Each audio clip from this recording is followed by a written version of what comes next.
Okay. Κάνει την κίνηση ο Χαβίτος στην πλάτη της άμυνας. Πολύ ωραία προσπάθεια. Νικοπολίδη σε κόρνερ. Για τις δύο καλύτερες φάσεις του πρώτου μέρους. Η παλιά του Κόκε. Ο Χαβίτο.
Πολύ ωραία κίνηση στη μεσαία γραμμή από τον Βιτόλο.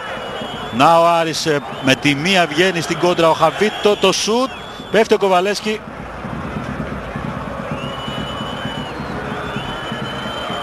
Πολύ ωραία ενέργεια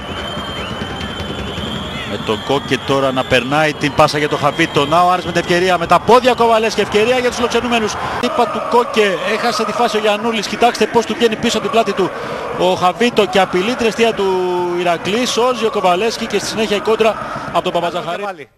Από αριστερά η προσπάθεια, η επιθετική για τον Άρη.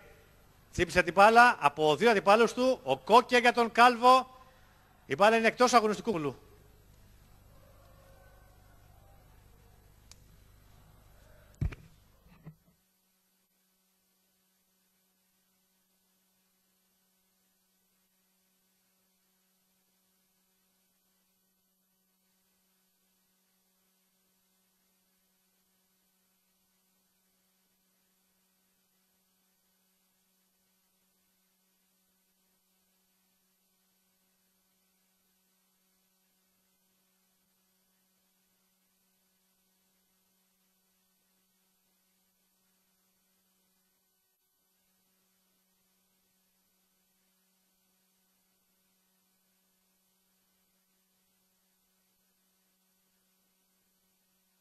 Το Μπλάνκο, Κόκε, η πάσα εξαιρετική για τον Γκάμπορα με τον Μαϊστόροβιτς, έκοψε την μπάλα και έμεινε όρθιος, ο Χαβίτο out.